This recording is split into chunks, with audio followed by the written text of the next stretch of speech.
Tonya Harding swears she had nothing to do with the attack on Nancy Kerrigan, but her own words say otherwise to me. In this episode, I'll show you how her language might expose a truth she never meant to reveal. I had no prior knowledge of the planned assault on Nancy Kerrigan. I am responsible, however, for failing to report things I learned about the assault when I returned home from nationals. Welcome to Never a Truer Word, where we look at the words that people choose to use to see if they're telling the truth, the whole truth, and nothing but the truth. If you're new to this, maybe you're here because you're interested in Tonya Harding. What I do here is different from anywhere else. Every time I strip away everything apart from the words that are said by the person at the centre of the story. And then I use my process of statement investigation to give you the key to seeing where deception could be happening, where the truth lies, and also the motivations of the person talking as well. It's a process that I use with investigators, corporate clients, and the media to get a deep understanding of what is being said. So let's deal with the case of Tonya Harding. Now, this subject was suggested by someone in the Never a Truer Word Facebook group. There's a link in the show description for you if you want to join that group, where we discuss words, statements, and also you can make suggestions of content for us to cover here on Never a Truer Word. So Tonya Harding, going back to the 90s for this, and for a while in the 1990s, she was the most famous, or maybe infamous, sports personality in the world. Ladies and gentlemen, our special guest is Tonya Harding. So in a nutshell, Tonya Harding was an Olympic ice skater, and in 1994, Tonya's biggest American rival was Nancy Kerrigan, and Nancy was attacked by someone trying to break her legs so that she couldn't compete against Tonya, especially in the upcoming Winter Olympics. Now, the person who was behind that attack, in Tonya's words, was her husband at the time, a guy called Jeff.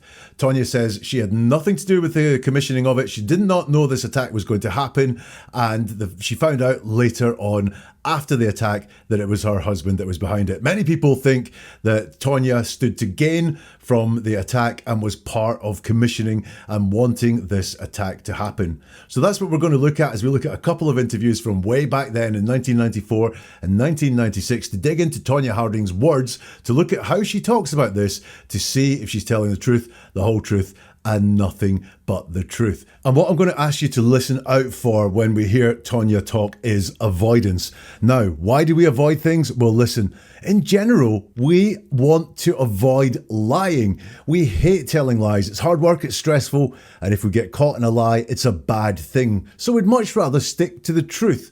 However, if the truth is nasty, if it's not something we want to get out, then we avoid answering questions or avoid certain topics of discussion and talk about something else as well. I think this is something that we might see as we listen to Tonya Harding way back in 1994. When somebody plea bargains to something, in some people's minds it's going to say they only cut the deal because she was guilty of more, and that's why they cut the deal. What do you say to those people? I don't like your wording, first of all. I didn't cut a deal.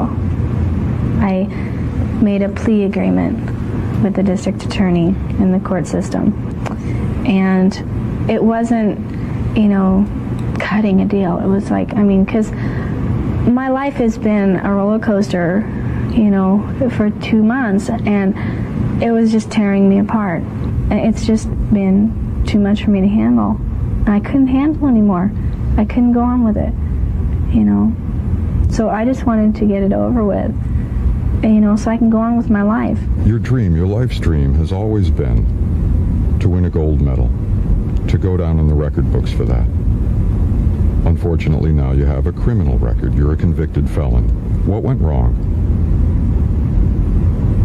Being associated with people I shouldn't have been associated with.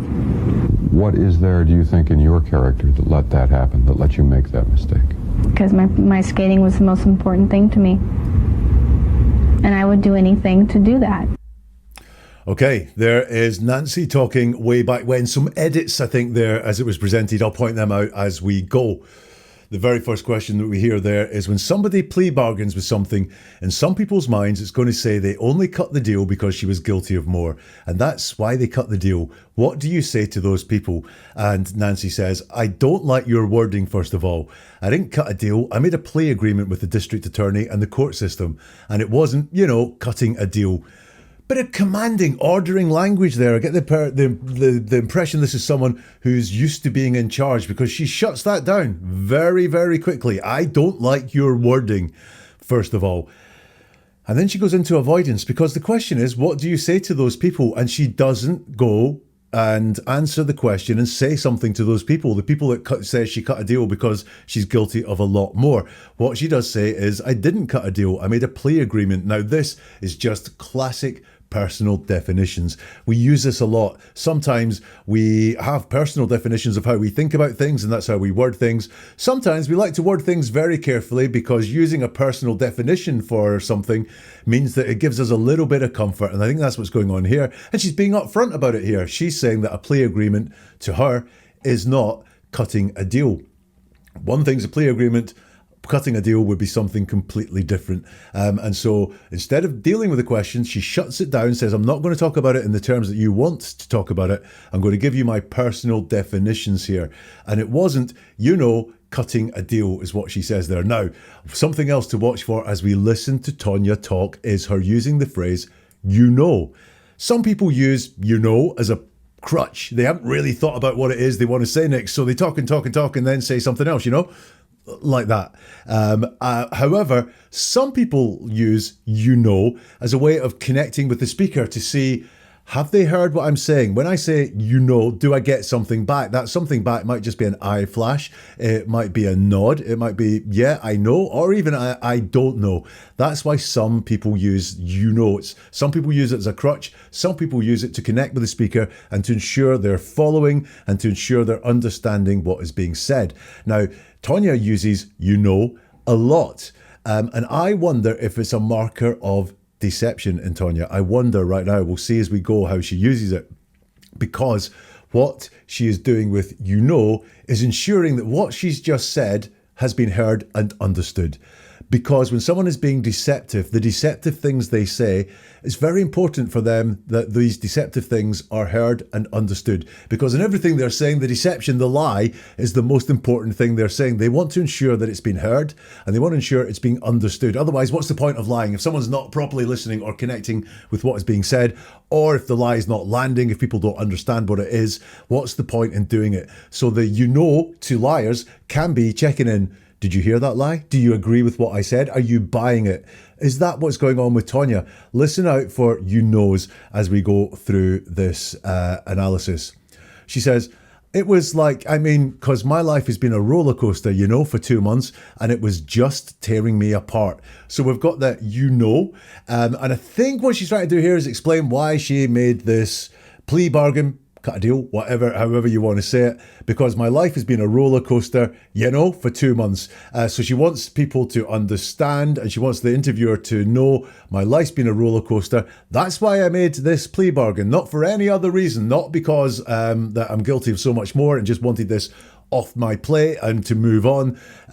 So again, we've got that, at the very least, after a very important thing for Tonya to say. And it was just tearing me apart. Now, we have that word just in there, which often indicates deception. This use of just is to minimize things. It was just tearing me apart. Only focus on the fact it was being torn apart.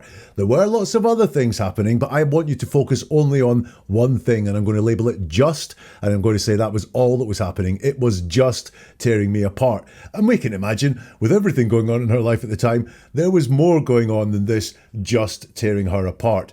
But what you can see here as well is so far, she's been very low on specifics. I don't get a real feeling as to why she cut this plea deal there. She's not, she's saying things like, my life has been a roller coaster, it was tearing me apart, but she doesn't say what the roller coasters consisted of or what was tearing her apart around this. Those are cliches. My life has been a roller coaster, it was just tearing me apart. Cliches are cliches because people say them a lot. And sometimes when people are trying to give a false impression, they don't have the authentic language within themselves to convey that because it hasn't happened to them. They don't have the words to convey what has happened. So they lean on cliche, things that everyone says at some point. Life has been a roller coaster. It was just tearing me apart. But what was the roller coaster? What was tearing her apart? She's very low on specifics. I think there's an edit here, so the next bit maybe doesn't flow from what she just said. She says, it's just been too much for me to handle. I couldn't handle anymore. It's just been too much for me to handle. Again, we've got this just on everything. So it was just tearing her apart. It's just been too much for me to handle. Focus on these things of suffering that I had been going through. But again, it's just been too much for me to handle. What has? I couldn't handle any more of what? I couldn't go on with it, she says. Again, what is it? You know, what she's saying here is the word it. It's undefined. It could mean I couldn't go on with lying because I was involved and, you know, the whole thing was my idea. Or it could be I couldn't go on with everyone thinking that and it's not true. It could be I couldn't go on with knowing that it was my husband that was behind all of this and that really, really devastated me. She doesn't tell us what it is. Very low in specifics. I couldn't go on with it. You know, we've got another you know. So I just wanted to get it over with. You know, so we have just again wanted to get it over with. You know, so I can go on with my life. So many uses of just here that I think there is a lot more to the decision to make this plea deal than the things that she has said. And you'll see, you know, I wanted to get on with my life.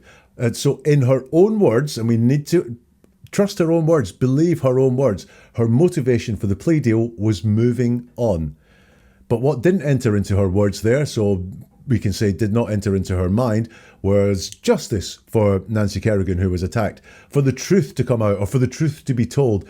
Your dream, your life goal has always been to win a gold medal, to go down in the record books for that, says the interviewer. Unfortunately, now you have a criminal record. You're a convicted felon. What went wrong? And Nancy says, being associated with people I shouldn't have been associated with. So, being associated with people I shouldn't have been associated with. Again, we've got lots of question marks over what does this actually mean? Being associated is no ownership there. There's no pronoun to own it. She's not taking any ownership of this whatsoever. It's not I was associated with or I was associating with people I shouldn't have. It's being associated. Now, being associated just can mean a connection that someone else makes. What went wrong? Being associated. That can be a connection from the outside in. I'm going to associate Tonya Harding with this. She doesn't take any ownership of the association there. Being associated with people. Now, people is regularly used in deception again because it's very nondescript. It's not specific. If someone tells you people are saying this or people have seen you doing that, ask who are these people? Ask for some specifics because people, again, it's not a word that always means someone lying to you, but it's used in deception so often. Being associated with people, well, who are those people I shouldn't have been associated with? So in her own words there, the trouble is the association was made. She was associated with these people. Not that she socialized with these people, not that she associated with these people, but that someone made the association. What is there, do you think, in your character that let that happen, that let you make that mistake, says the interviewer. Because my skating was the most important thing to me, and I would do anything to do that. Big admission there. She would do anything to do skating. Now, she says that one of the things that she wouldn't do was organise an attack on Nancy Kerrigan in general, in her gist, in her defence, in everything that she said since the attack. However, here in her words, she says she would do anything to do skating because my skating was the most important thing to me and I would do anything to do that. Well, would you do anything? You certainly said you would do anything. So in that first part there, she's a very strong person. I can see that. She's a very, very strong person, very determined, very used to having her own way and getting her own way through using words. But she avoids specifics in everything that she talked about there. It's very, very vague. There's no specifics in there whatsoever. And there's an avoidance of denial. It was a perfect question to say, no, I got this plea deal and said that I did all the things that I did and came up and fessed up and was honest and said I did all the things I did. But she doesn't take that on whatsoever. She avoids there giving any denial. Now, that's not the same as admitting it, but it is avoiding giving a denial. Now, in this whole story, and I'd forgotten lots of this, there was a movie made about it, which I love, but forgotten a lot of the story. There is evidence that points towards Tonya having some involvement in this plot. We're going to see later on how she talks about that. But let's go back to 1994 and more from Tonya. Even now, there are people who just, for whatever reason, think that you had to be in on the attack on Nancy Kerrigan before it happened. Were you? No, I was not. I did not know anything about it until I got home. And in the next 2 days, between Monday night when I got home on the 10th and then Wednesday, that's when I found out that Sean was involved and Jeff was involved. Well, I heard Sean and Jeff talking about the FBI and stuff like this, and about them calling and talking to them and everything. And I don't know, they just seemed really worried, and they started talking about, well, maybe we should say this and we should say that. Did there come a moment when they said, this is what happened, this is what we did? To this day, you know, Jeff has not ever said to me that he did it. You realize that a lot of people are going to have trouble swallowing that. For a lot of people, they can't understand how you found out this guy, this person close to me, and these other people are involved in this heinous, brutal assault on an innocent individual, and why you don't go, what's the matter with you? I'm going right to the police. Why didn't you do that? Because I was scared. At first, I didn't believe it was true, you know, but then when I found out, then it was all so quick that it just all happened just like you can snap your fingers. So the question starts off, even now there are people who just for whatever reason think that you had to be in on the attack on Nancy Kerrigan before it happened. Were you? And she says, no, I was not. I did not know anything about it until I got home. Now, I said in the previous part, she issued no denial. And here comes a denial. But how reliable is it? Well, it's a yes-no question. Were you? I.e., were you involved on the attack? You had to be in on the attack. Were you? And her first word is no. Good start. Really good start. No. And then it all gets a little bit strange. No, I was not, is what she said. If you listen to her talk a lot more, then she uses contractions like wasn't, didn't, shouldn't. But here she talks very formally. No, I was not. I did not know anything about it. No, I was not. I did not know anything about it. Now, sometimes people, when they are issuing deceptive denials, will talk in that more formal way. They won't use the abbreviation, the contracted form, wasn't, did not, because they think it makes them sound more credible, more believable if they use this more formal way of talking. But you'll see elsewhere that she does use these contractions. But here we've got this more formal, I was not, and I did not know anything about it until I got home. So I did not know anything about it until I got home. Now, I did not know anything about it. Again, this is 100% absolute. Maybe true, maybe not. Until I got home. Now, when I got home is, so until I got home, rather, if it was when I got home, that would be a time.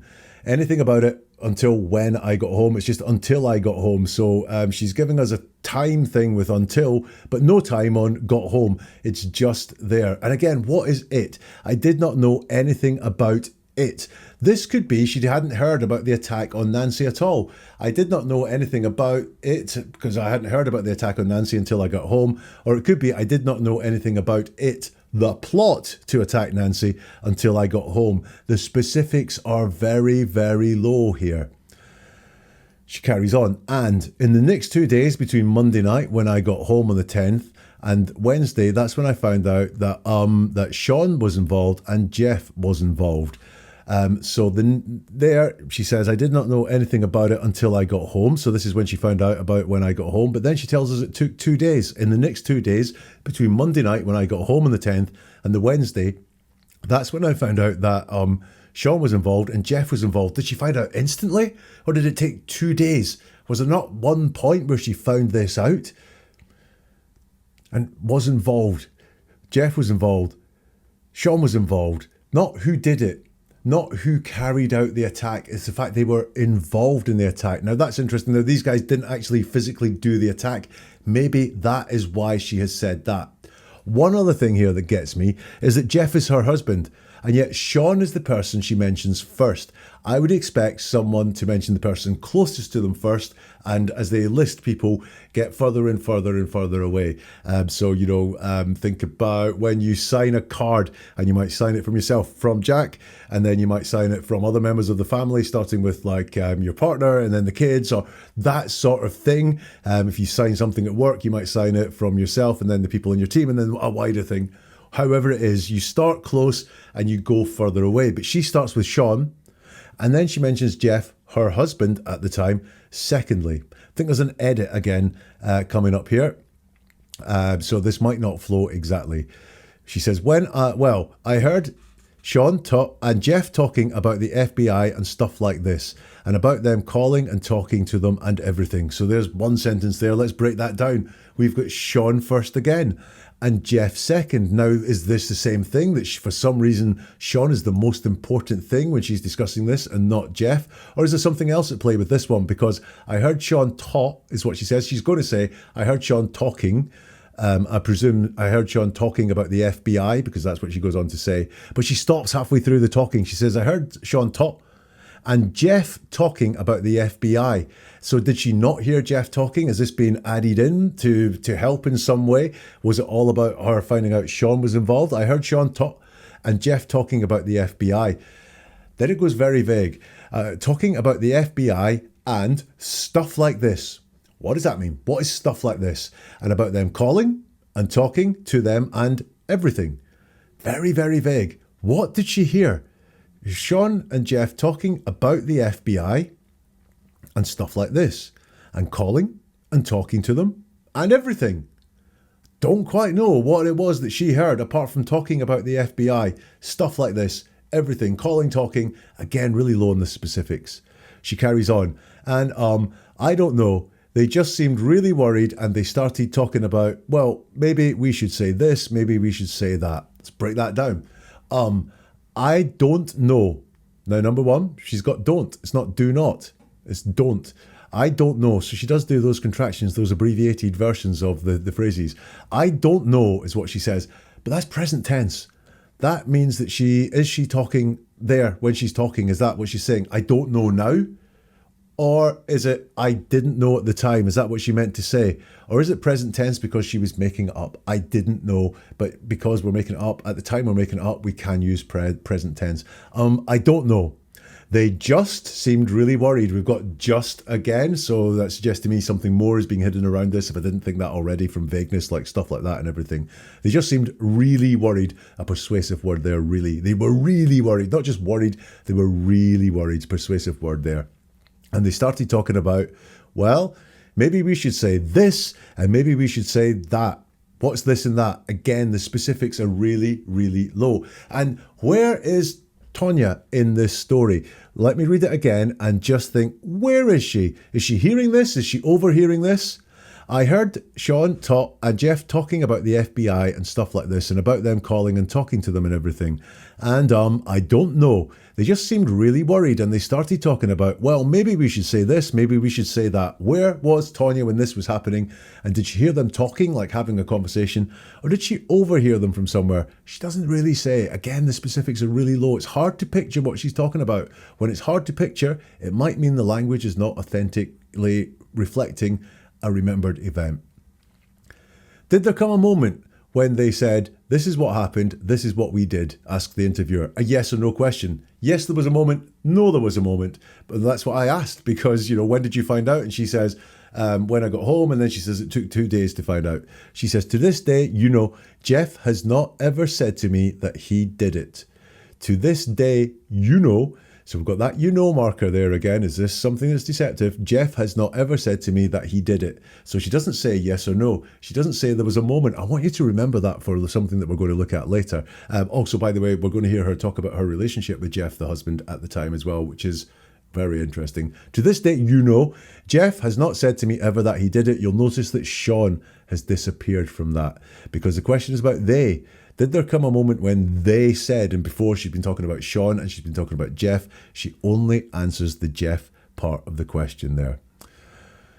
The interviewer says, you realise a lot of people are going to have trouble swallowing that. For a lot of people, they can't understand how you found out this guy, this person close to me, and these other people are involved in this heinous, brutal assault on an innocent individual. Body language fans, go back and rewatch the video if you've got the video version of this. Tonya blinks when Nancy is referred to as an innocent individual. What does that say to you? Do let me know in the comments.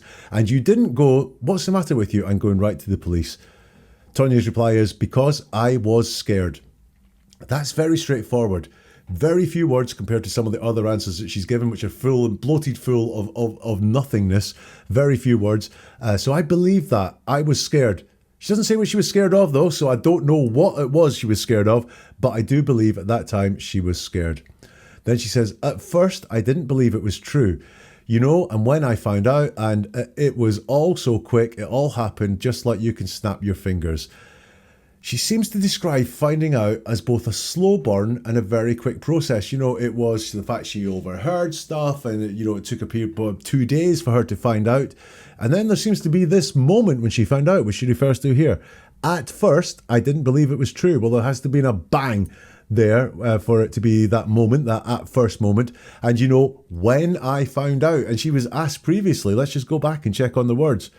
She was asked, did there come a moment when they said, this is what happened, that we did it? And she doesn't answer that question, but then she says, when I found out, it was all so quick, it just happened just like you could snap your fingers. She's described a slow burn of finding out and something that happens very, very quickly. Both can't be true, can they? So in this section here, she is really low on the specifics. Again, no detail at all. I think she's low on authentic detail as well. I find it very hard to understand what it is she means when she's talking about this. All apart from, I was scared. Okay, she's going to talk about now the relationship with her then husband, Jeff. There are people who want to believe that you are just an evil bitch and that you're making all this up and trying to play like some sweetheart. Yeah, there's a lot of people out there, but, that's just because they don't know me. And that's what they have read in the newspaper or something like that. You've pleaded guilty to hindering prosecution. You've lied to the FBI. Do you think people will ever believe you now, knowing that you've already lied? If they know the circumstances, I think that they would understand. Among the lingering questions is whose handwriting is on notes that may have been written by Tonya and Jeff. On the notes was the name of the rink where Nancy Kerrigan practiced. The notes were found in what is purported to be Tonya and Jeff's trash, dumped miles away from their former home. Was that your trash? Well, I guess it was our trash, but I recognize Jeff's handwriting, but I don't know anything else about the paper. So it wasn't your handwriting on that paper? All I recognized was Jeff's handwriting. But was it your handwriting? I just recognized his. The other thing is allegedly making phone calls to determine Nancy Kerrigan's, where she practiced and what her practice schedule was. Did you make any of those phone calls? No, I didn't. Did you make any phone calls about Nancy Kerrigan in any way, shape, or form? Nope. But according to this woman, freelance skating writer Vera Marano, Harding did make a phone call asking about Nancy Kerrigan in the days before the attack. We reminded Harding of that call. Are you familiar with what Vera Marano told the FBI? Mm-hmm. What happened? Did you call Vera Marano? Yeah, Jeff met me that there was this thing about where Nancy lived. Tonya says the call was made not because she was part of the plot, but because she and Jeff had a bet going about where Nancy Kerrigan lived and practiced. It was like a bet, And so I said, well, I can prove it, So I called up there and asked her, and she goes, yeah, this is da-da-da-da, And about where she practiced? You came up with a bet about where she practiced? I really don't remember the whole conversation. And this is a coincidence that these guys are planning a plot and you're having this bet, but... See, I wasn't ever around, Anybody can pull off anything and behind anybody's back and you wouldn't even know it. And you're the innocent in all of this? I didn't say I was innocent. I did lie, and I did try to help cover up, but I'm paying for that now. I had to give up my amateur career. you know, I had to give up my life, basically, for what Jeff did and what Sean did. And that's the story? Yes. The whole story? Yes. What really happened? Yes. This is the truth. Yes. Wow, so much to unpack in that episode, that excerpt there. There are people who want to believe you're just an evil bitch. I do. The 1990s way of treating women was not great in interviews. And you're making all this up and trying to play like some sweetheart. Tonya says, yeah, there's a lot of people out there, but, you know, that's just because they don't know me, and that's what they have read in the newspaper or something like that. So it's put to her, there are people there that believe you're evil and you're making all this up. And what does she say? Yeah, there are a lot of people out there. No specifics again. It's the truth. Look, out there, there's a window. There's a lot of people out there. It's the truth. But she doesn't take on the point of the question. There's people out there that believe you're evil and you're making all this up. She just does not take on any of that at all. She just takes on the fact that there are people in the world. What a revelation that one is. But you know, we've got a you know, that's just because they don't know me. So we've got this just minimizing it down to something else again. It's not because they know some of the evidence or have theories or stories or have heard more there. They just because they don't know me, and that's what they have read in the newspaper or something like that. The interviewer says, you pleaded guilty to hindering prosecution. You've lied to the FBI. Do you think people will ever believe you now, knowing that you've already lied? Tonya says, if they know the circumstances, I think that they would understand. Now, again, she doesn't take on any part of the question in reality there, but I do believe she knows that. If people knew the circumstances, I think they would understand. It's very straightforward. It's very direct. Doesn't deal with the question. She's still running away from talking about the meat of what is being put to her, which she's done a lot, I hope you can see. But I do believe that she thinks that. Then and I left some of this in just so we had some of the context. Her handwriting was found on some notes detailing some information about Nancy, and the question is put to her. The notes were found in what was purported to be Tanya and Jeff's trash, dumped miles away from their former home. The question is then asked, was that your trash? She says, well, red flag. When someone answers a question and it starts with, well, it means you're not going to get the answer you expect. Was that your trash? It's a yes or no question again. Yeah, it was my trash. No, it wasn't my trash. I don't know if that was my trash or not would also be an acceptable answer there. Anything else is interesting. And she starts with, well, that means you're going to get an explanation. Red flag for not answering the question. I guess it was our trash, is what she says. So I guess it was, not very certain. Our trash. So the question was that your trash, single person, I think. And she says our trash, bringing Jeff into it and not just her. Then she says, I mean, I recognize Jeff's handwriting, but I don't know anything. I don't know anything else about the paper. I don't know anything else about the paper. So I guess it was our trash. I recognize Jeff's handwriting, but a distance there. It's not. That is Jeff's handwriting. It's, I recognize Jeff's handwriting, but I don't know anything about, and she's going to say, I don't know anything about the paper, but then she says anything else about the paper, which is, I know it's Jeff's handwriting there, but I don't know anything else about it. That might be a minor pedantic type thing there, but she self-corrected there. She's asked again, so it wasn't your handwriting on that paper? It's a yes, no question again. Yes, it was. No, it wasn't. All I recognised was Jeff's handwriting. She doesn't answer the question that is there. She deliberately now is avoiding answering the question about was that her handwriting on the paper with details of Nancy Kerrigan's whereabouts on it. The interviewer tries again. But was it your handwriting? And again, she doesn't answer the question. I just recognised his. Got that word just. I told you, it appears in deception so often, and there must be deception going on here because she's twice dodged answering whether that is her handwriting on the note. Then we're brought into the fact that Tonya apparently made phone calls trying to find out Nancy Kerrigan's whereabouts. Now, this is how deception could happen. Did you make any of those phone calls? Tonya's asked. No, I didn't, she says. Now that at first glance is straightforward. It's a yes, no question. And she says, no. And she says, I didn't. It's not, I did not. That's all quite straightforward. But we should never take one answer in isolation. Why? Did you in any way make phone calls about Nancy Kerrigan in any way, shape or form? And here, and she's been quite reliable in using yes and no all the way through. She says, nope. Very slangy, nope. And also, very, very muted, no. It's just all one step down from saying no. A very firm, but very small, simple word where we know what it means. It was this, nope, is what she said. But then it's brought to her attention that someone says that she did make a phone call. She made a phone call to this woman, Vera. Vera says she called me to find out about Nancy Kerrigan in the days before the attack. She's asked, are you familiar with what Vera Marano told the FBI? And she this time uses so not yes, so a bit apprehensive here.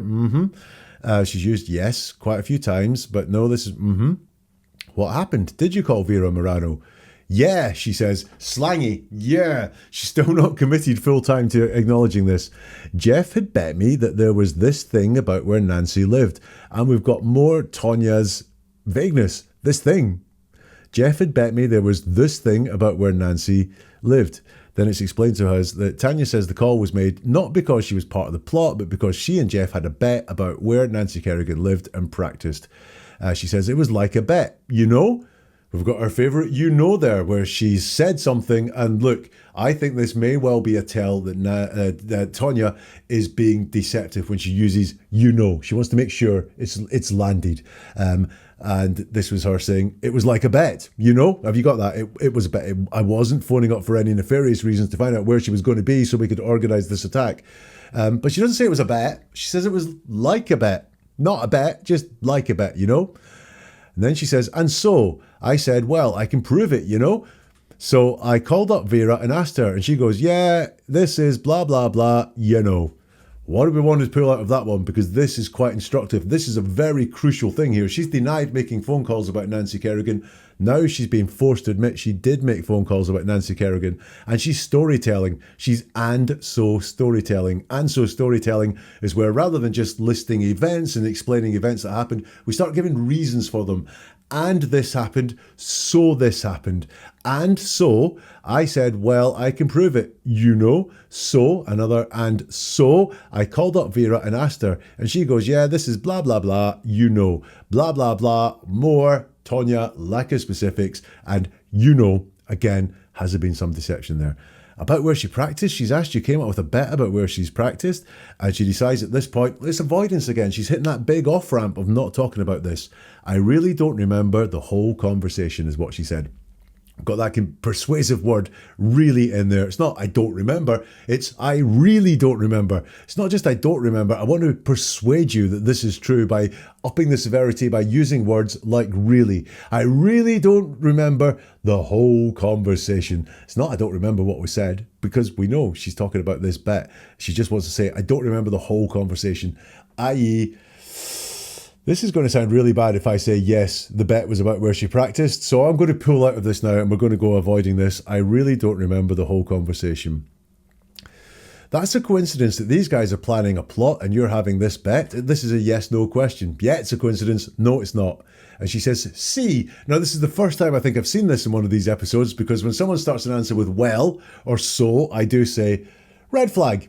You know, you're getting an explanation here, not an answer to the question. C is another one that I've never noticed before, but she's doing it now. C means I'm telling you what you need to see. I'm giving you an explanation, not answering your question. C, I wasn't ever around, you know? I got you know again. I mean, anybody can pull off anything behind anybody's back and you wouldn't even know it. Not specific at all there. Anybody can pull off anything behind anybody's back and you wouldn't even know it. Anybody, not my husband, not these guys, could pull off anything, a plot to attack one of my rivals behind my back, not anybody's back, and I wouldn't even know it. These guys pulled this off and I didn't know anything about it. This is just brought out to a could. Anybody can, not did, anybody can pull off anything behind anybody's back and you wouldn't even know it. That's kind of true. But it's not talking about the specifics of the situation and the people involved. Tonya, her husband, his associates. And you're innocent of all of this. And she says, I didn't say I was innocent. I did lie. straightforward again. None of these persuasive words, and actually some real content in them. You know, I didn't say I was innocent. I did lie. I know exactly what that means. And I did try to help cover up, but I'm paying for that now. I had to give up my amateur career, you know. I had to give up my life basically for what Jeff and what Sean did. So what we have here is for what Jeff and what Sean did.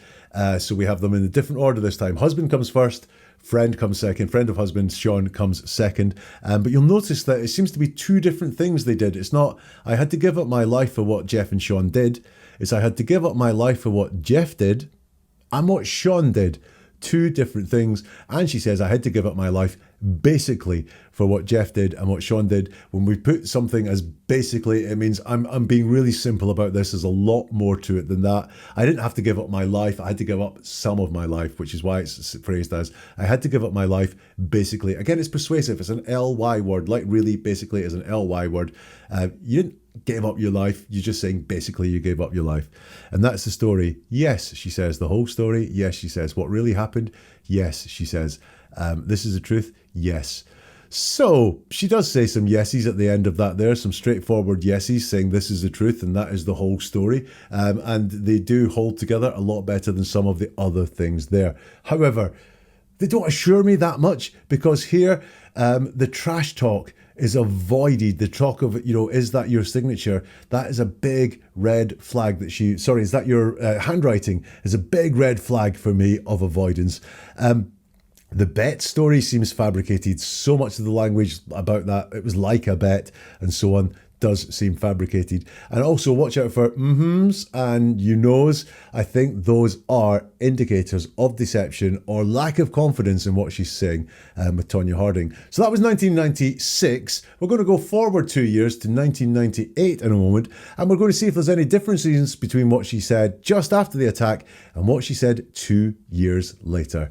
Now listen, have you ever felt that someone's holding back on things or not giving you the full story? Tonya, hello. Listen, you're not a paranoid person. You're a perceptive person, if that's what you feel. You're probably noticing a lot of the things that we're talking about in this episode. But lots of people miss the clues hiding in plain sight. They feel them, but they can't rationalize them. But you don't have to be like that because I'm here to show you what's really being said and also what's not being said by someone.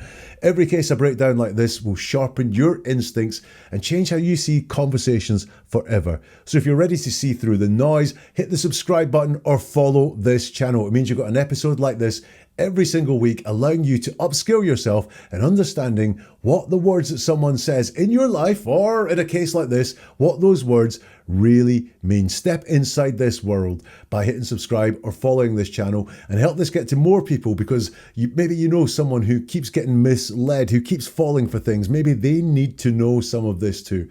If you want to send content like this their way, hit the like button or share it with them directly, recommend it to them, but just hitting the like button means this gets to many more people. You pressing that like button might just change the way one person sees the world. Let's go to 1998 now and Tonya Harding. What's the stupidest thing you did in this whole saga? Trusted somebody I shouldn't have. Are you talking about Jeff Gillooly, your former husband? In what sense? I mean, were you literally telling the truth in that little clip we opened the program with when you said you knew nothing of this plot whatsoever until it happened? I knew nothing until 2 days after I got home. And the whole thing was just so blown out of proportion. I didn't know which way I was going, which way anybody was going. And I don't know what you mean by that. I didn't understand what was going on.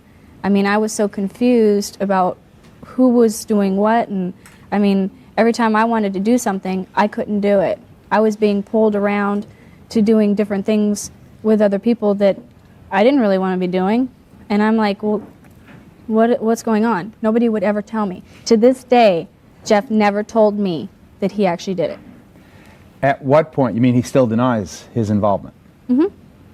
At what point did you become convinced that people who were working with and for you had committed this hideous deed?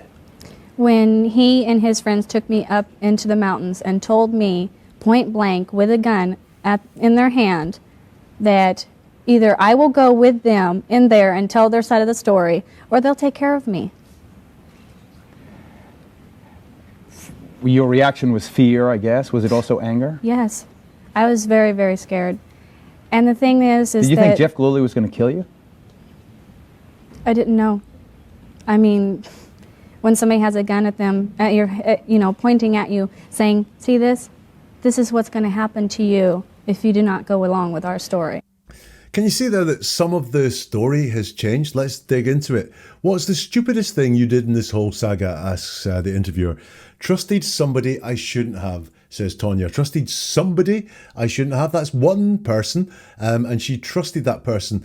But again, we're light on things here. This is very much like they're being associated with something here. It's not very full of detail. We don't know exactly what it is she means by that when she says that. Trusted somebody I shouldn't have. And, very much like this being associated thing, it's like, not her fault. I was a good person. I was trusting. That's a good quality. So the stupidest thing I did was be a nice person and trust someone. Are we talking about Jeff Gillooly, your former husband, asked the interviewer. And she says, mm-hmm. And that's sort of a yes. It's a yes-no question. And she gives up, But I think there's a lack of commitment to this there. Is the person she trusted someone else? Is this Sean person anything to do with that? That's a guess of mine. Based on some of her words, I think Sean was more important in all of this than in some ways Jeff was. In what sense, says the interviewer? I mean, you were literally telling the truth in that little... were you literally telling the truth in that little clip we opened the programme with, which is the one you heard at the beginning of this episode, when you said you knew nothing of this plot whatsoever until it happened? And she says, I knew nothing until 2 days after I got home. And the whole thing was just so blown out of proportion. And I didn't know which way I was going, which way anybody was going. And... Now, previously, when we listened to her in 1994, she said, I did not know anything about it until I got home, suggesting she got home and knew something about it. Here, it's slightly different. The two things could hang together, but it is slightly different. I knew nothing about this until 2 days after I got home. So previously it was I got home and I did not know anything about it until I got home. Now it's until 2 days after I got home. And is how she leaves that dangling. And the interviewer has picked up on this vagueness, the fact that she says things that seem to have something to them, but actually have no substance to them whatsoever. The interviewer says, I don't know what you mean by that. She says, I didn't understand what was going on. I was so confused about who was doing what. And every time I wanted to do something, I couldn't do it. Does that explain it any more to you? I didn't understand what was going on. Now, you'll notice that I didn't know what was going on. Slightly different thing to I didn't understand what was going on. So what does she mean by that? What didn't she understand? And what was going on again as well? What was going on was there was an attack on your rival. Is that what you didn't understand? Or is there a little bit more to it than that you didn't understand? Again, it's not very clear. I was so confused about who was doing what.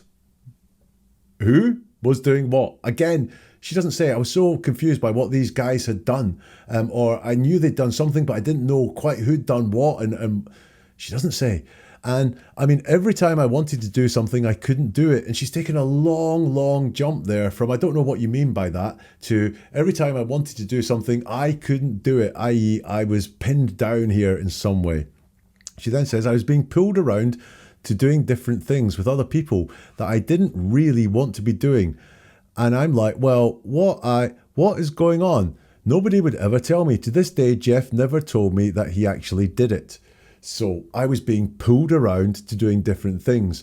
Now that pulled around interests me. It's a slightly violent term. It certainly suggests quite a lot of action of which she was not a willing participant. Very much like what happened to Nancy. She had something done to her. She was not a willing participant. I was being pulled around to do different things. What? With other people. Who? That I didn't really want to be doing. Now, was that I didn't really want to be doing, but I was doing, or I was all right doing, but I really didn't want to do it. I really don't want to do the vacuuming, but I do it. It feels very much like that level of thing there. I didn't really want to be doing. And I'm like, well, what's going on? Present tense, what's going on? Not what's gone on, what's going on. Nobody would ever tell me. To this day, Jeff never told me that he actually did it, which we have again and we saw previously. But again, what is it? That he actually did it, because he didn't do it. He didn't do the physical attack on Nancy. He seems to have plotted it or planned it, but never did it. At what point? You mean he still denies his involvement? Asks the interviewer, and she says, Again, lack of commitment to just saying yes there. Slightly nervous about what she's saying. He still denies his involvement. At what point did you become convinced that people who were working with and for you had committed this hideous deed? She says, when he and his friends took me up to the mountains and he told me point blank with a gun in their hand that either I will go with them in there and tell their side of the story, or they'll take care of me. Now, what we've got going on there is just some real strange talking. So this is different from the previous answer, because she avoided in 1994 saying there was a point where she found this out. Now she's telling this story. When he and his friends took me up to the mountains and told me point blank with a gun, so a singular gun in their hand. A singular hand, but there is more than one person. This doesn't quite hang together as a description. A gun in their hand. That either I will go with them in there and tell their side of the story. When it's hard for me to read, it's hard for me to picture. So I know sometimes I'm like, what am I saying here? That's exactly what's going on in my head. What am I saying here? What is she saying in here? And tell their side of the story, or they'll take care of me. Now that's interesting. Take care of me could be a gangster movie. Take care of him. But also it could be argued that they were, when commissioning this plot, taking care of her. They were taking care of Tonya and eliminate one of her rivals from the Olympics. Interesting choice of phrasing there, that these guys will take care of me. Your reaction was fear, I guess, says the interviewer. Was it also anger? She says, yes, I was very, very scared. And the thing is that your reaction was fear. Was it also anger? She says, yes, I believe there was fear there. Before she said there was something going on where she was scared, and I said, I believe that. Your reaction was fear. Was it also anger? Now, there's two questions there. Your reaction was fear. Was it also anger? She takes on the fear part because she says, yes, I believe that. I was very, very scared. She uses a persuasive very twice there. So it's not just she was scared. She was very, very scared.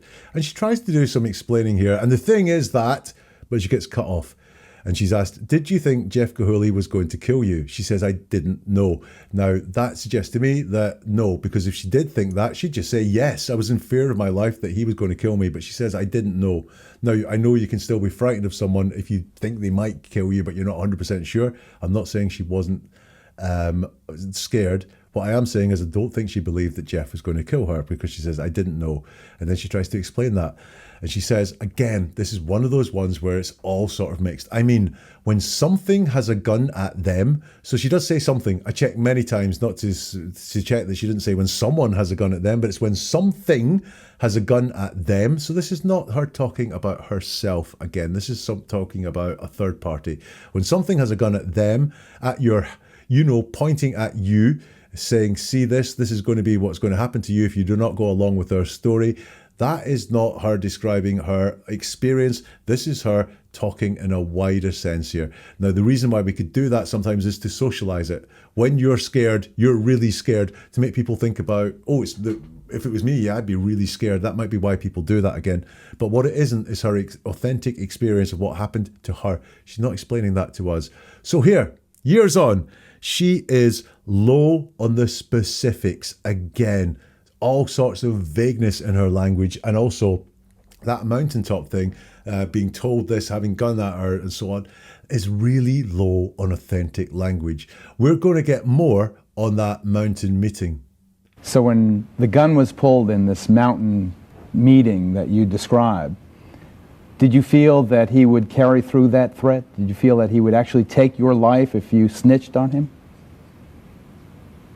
I didn't know if it would be him or not. Or one of the thugs that surrounded him. When he started putting together this bizarre team of people that he knew, some from childhood, people with records, bullies, weren't you curious about that? Weren't you? But see, I wasn't around. I was always training, getting ready for nationals, doing my costumes. I had boot problems, and I was hardly ever around.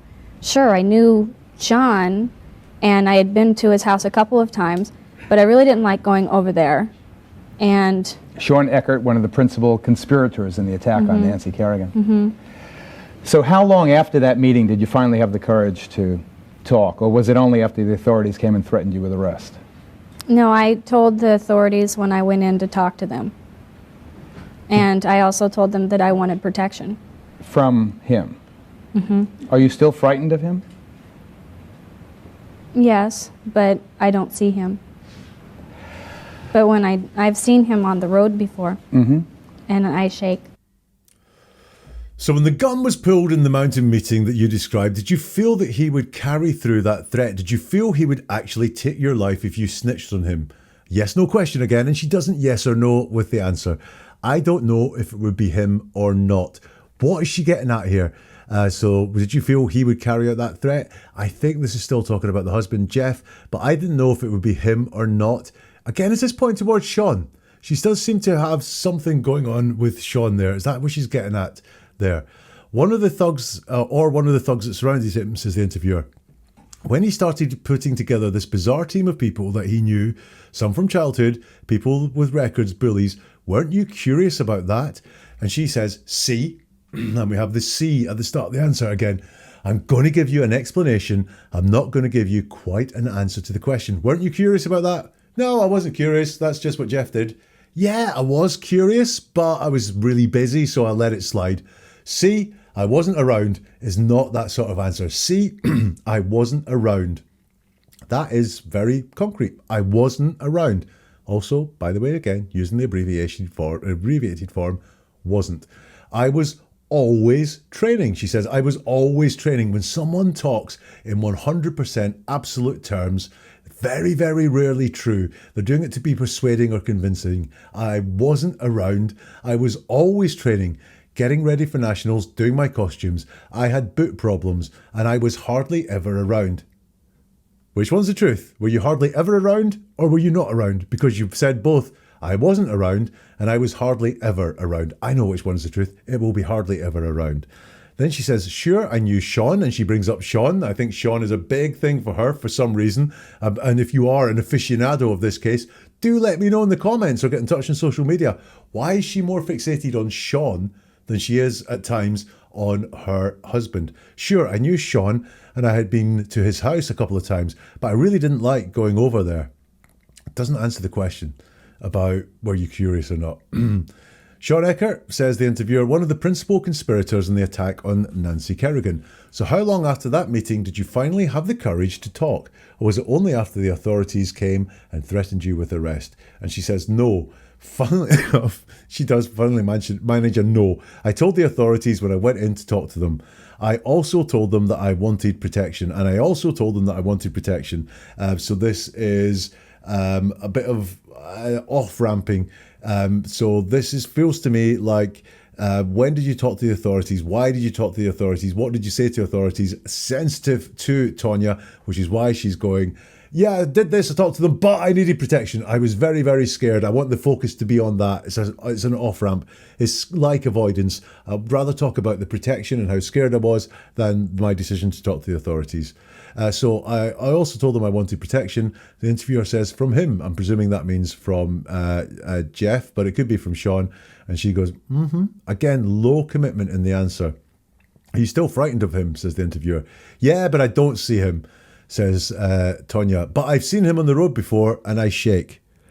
Got this thing going on again where she says something and then contradicts herself very, very close afterwards. Yes, but I don't see him, but I have seen him on the road before and I shake. Finishing again with how frightened she is, how nervous she is there, hoping that part is picked up rather than anything else. So in this section here, who or what is she frightened of? Again, low on the specifics there.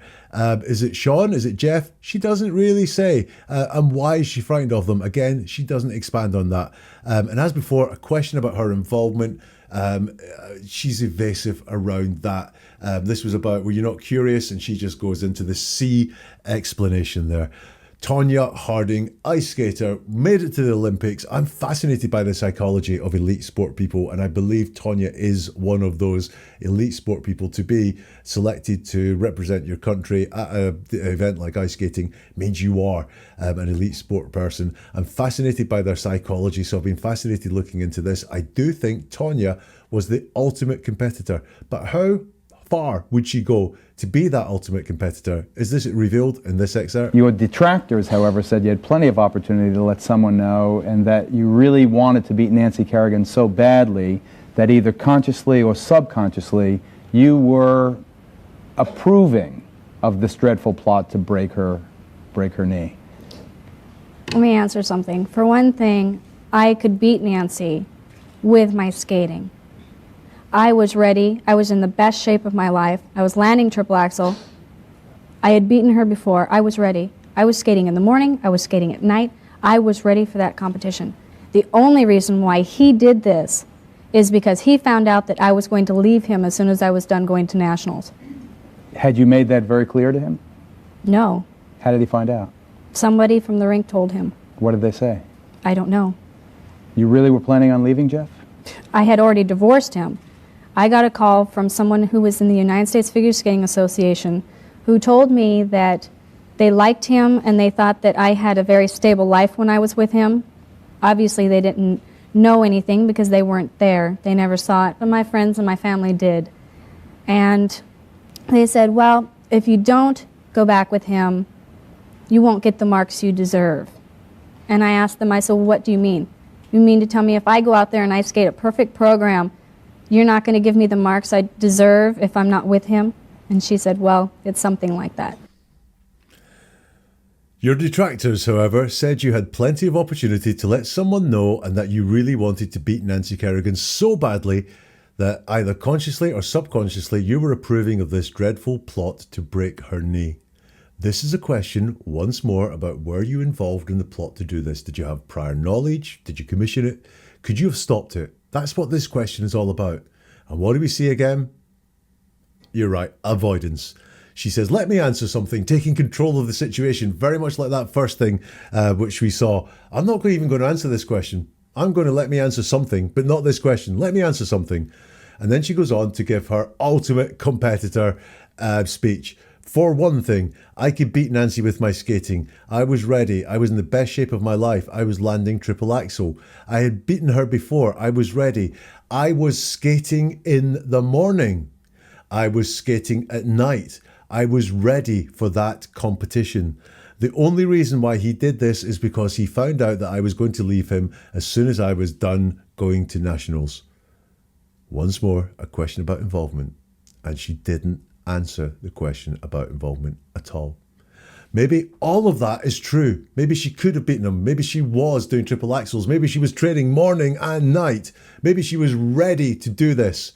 But she doesn't answer the question, and we've got to ask why. And why persistently does she not answer the question about prior knowledge or prior involvement in the attack on Nancy Kerrigan? So she has said that she was going to leave Jeff. Had you made that very clear to him? And Tonya says, no, believe that. How did he find out? Somebody from the rink told him, says Tonya. What did they say? She says, I don't know. Right? That's a really believable answer. When someone says, I don't know, tend to trust them. Do yourself a favour, tend to trust them. They don't know. She doesn't know what was said. Now, that's interesting in itself. Does she not know the exact words, or does she not know what was said at all? You were really planning on leaving, Jeff? Yes, no question. Were you planning on leaving, Jeff? Yes, I was. No, I wasn't. And she doesn't answer with a yes or no. She says, I had already divorced him. Again, this is not something I'm really intimate with as a story. Had she divorced them when they were back together or something like that? Comments, please, if you know. And then she says, I got a call from someone who was in the United States Figure Skating Association. Not easy to say, but that's because it's alliteration. Who told me that they liked him and they thought I had a very stable life when I was with him. Obviously, they didn't know anything because they weren't there. They never saw it, but my friends and family did. Again, we've got this vagueness. I think she's talking about abuse and beatings, but didn't see what. She's not very specific in this. And they said, well, if you don't go back with them, you won't get the marks you deserved. And I asked them, I said, what do you mean? You mean to tell me if I go out there and I skate the perfect program, you're not going to give me the marks I deserve if I'm not with him? She said, well, it's something like that. Now, this is real distance. The question that was asked was, were you planning on leaving Jeff? Really simply can be carried off with a yes or no. Instead, we get this call and we get this conspiracy theory. So from the I've divorced him, it's soft allegations of rigged scoring in the whole professional skating world. So in that section there, More avoidance. That's all I've got to say. She's avoiding everything. Were you planning on leaving, Jeff? Avoids. Talks about conspiracy theories. Were you part of the plot? Avoids. And talks about something else entirely. Lots of avoidance from Tonya Harding when asked about was she part of the plot. And that's my conclusion, right? I don't think I can be convinced that she wasn't part of the plot, that she wasn't in on this at the start, because she avoids every single part of that. And some of the stories that she has to use to build up credibility around that don't feel authentic to me either. So in my opinion, has she assured me that she was innocent of plotting this attack? No, she hasn't. I think there's a lot more to the story, and that's why we see the words that we see from Tonya Harding. What about you? What do you think?